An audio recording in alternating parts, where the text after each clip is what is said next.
This is United for Biodiversity, the Alliance podcast, a platform that unites global voices in a call to action to protect our planet's rich biodiversity. Join us for critical insights and let's stand united for biodiversity. Hi there. Welcome to United for Biodiversity, the Alliance podcast. I am your host, Kiana Wilberg. Today, we place the spotlight on the role of women in the fight to protect biodiversity. With us is a true champion in this regard, Mistress Annette Arjoon Martins, Project Director for Guyana Marine Conservation Society. Mrs. Annette Arjoon Martins was one of the first female Guyanese pilots in the 1980s, a journey that fueled her deep passion for protecting Guyana's rich biodiversity. She would later become the founder of Guyana's first and only marine conservation NGO. Annette, welcome to our podcast. Thank you so much for being here. Thank you for having me. Now, I noted in my introduction that your experience as a pilot and as the founder of an NGO truly allowed for you to have a unique experience regarding observations with Guyana's biodiversity profile. But walk us through, how did these two roles in particular shape your perspective on the role you see Guyana playing as a green leader? Great. So, good question. And actually, when I got my pilot's license and I started to fly, I flew the length and breadth of Guyana from north to south. So I was exposed to all the various forest types, including the mangrove forests in the northern part of Guyana, especially the northwest. So that allowed me a real bird's eye view as to the forested landscapes of Guyana. And I also would fly Dr. Peter Pritchard, a marine biologist, to Mabruma every year. And, I was very fast. And I was like, Peter, what are you doing coming here every year? This is a white guy from America, right? He's like, why don't you come and join me in one of the trips? So I parked the airplane, jumped in the boat, went to Shell Beach. And that night on the first patrol, came across my first green sea turtle within 10 Wow. minutes. It was love at first sight. And that was in 1989. And I became Peter's unofficial liaison for the sea turtle conservation program that he had collaborated with the former sea turtle hunters to now protect sea turtles. So I served in that capacity for many years and then founded the Guyana Marine Turtle Conservation Society in 2000. We've just celebrated our 25th anniversary, and I'm immensely proud Congrats. of all of the amazing things we've done in that quarter century. And it was just a beautiful coincidence to have had our government's Guyana Protected Air System initiative converging at that time as well. So what that allowed was for us to play a role in the program at an early stage. And in 2003, the GMTCS was identified by the Environmental Protection Agency to lead the process of taking Shell Beach to a protected area status, which we did. And in 2011, Shell Beach was declared Guyana's only coastal protected area, which it remains to date. And we are very, very proud of, playing a part in having that happen. So it was beautiful that we were able to start with species conservation, the sea turtles, and then move to habitat protection. And now we have, of course, our beautiful Shell Beach protected area where not only the marine space part of it, the beach, the mangroves, the wetlands, and the biodiversity are protected. So this was a wonderful journey that I'm very pleased to have been part of. Anna, that was such an enriching overview of how you came to fall in love with Guyana's biodiversity profile. But I want to hone in on the mangroves, which you touched on a bit. Can you tell us about the services that mangroves provide for Guyana? It's well known that we are a green leader, we are a pioneer, so to speak, where our forests are concerned. But not much is known about how much we do regarding our mangroves. So walk us through that.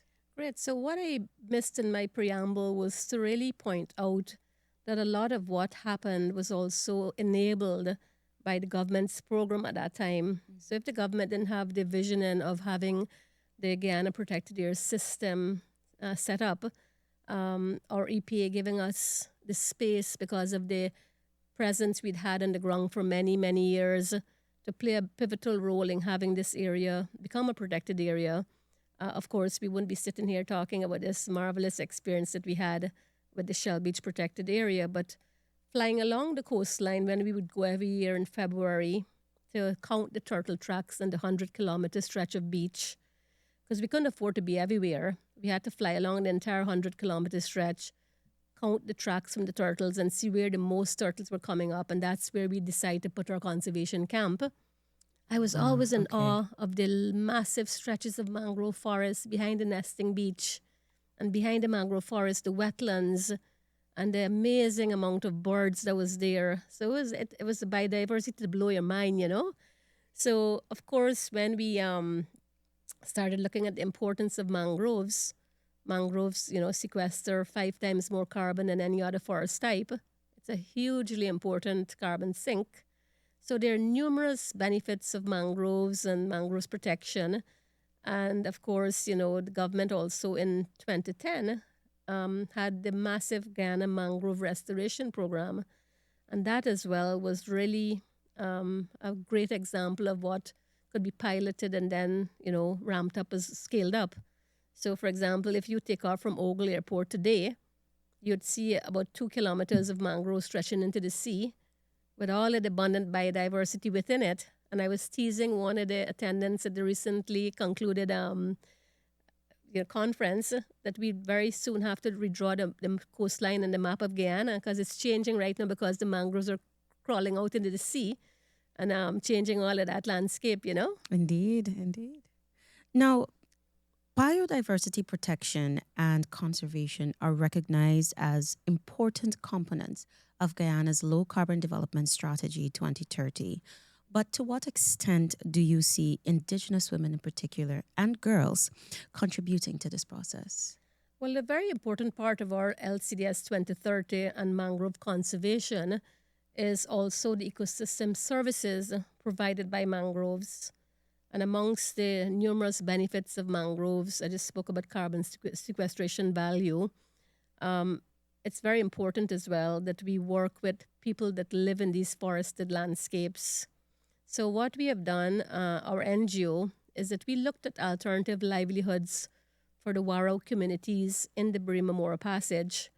And we thought, okay, let's look at something that's very non-traditional in the sense that we could use, technology and as a means of the girls earning an income. So what we did is we set out to find girls who had an interest in technology, choosing the IT officers in the communities that we're working with, who were trained by the government again as their community IT officers.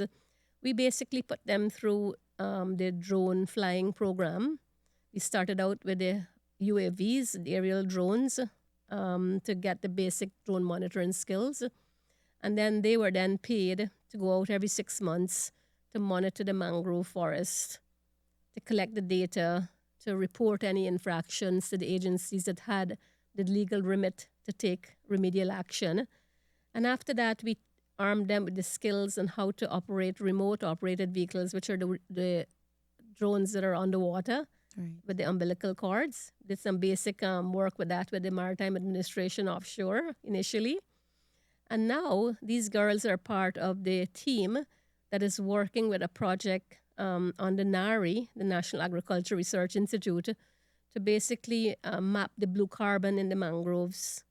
And that for me is like this mind-blowing in terms of how we started out very small, and then now through the support of the IDB Lab, because their project is all about supporting innovation. Thank you, IDB Lab. They're working with the NARI team and going out there and doing the blue carbon mapping. And just recently, we had a PhD student from Duke University who's also going to be using drones and thermal imagery to basically monitor the sea turtles coming up. So it makes it easier for the actual rangers to go out there and tag the turtles rather than go out and just walk the beach hoping to find a turtle nesting. You could launch a drone at night. the thermal imagery picks up the heat from the sea turtle's body. Boom, you know that there's a turtle coming up to this particular beach. You send out your rangers, they do their job. It improves the efficiency of the whole sea turtle program. So our girls who started out several years ago under the IDB Lab funded initiative are now being paid for this very important ecosystem service. And best of all, the leader of that group, Ms. Shakira Yipsam, a young girl from Aruka community, she's now instructing other youngsters on how to utilize drones. So it's a really beautiful, full circle moment where someone we identified as a potential drone operator 3 years ago is now passing on that skill to other young people, both boys and girls.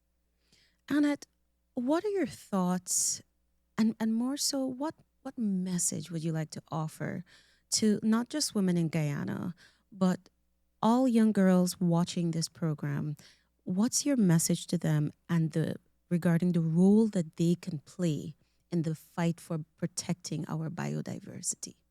My message would be very simple. Look at what our Barima Mora Passage Girls Drone Unit did, and look at what they're doing, and look at where they're going. And they're no special than any other girl that has, a big dream and could be enabled to pursue that dream.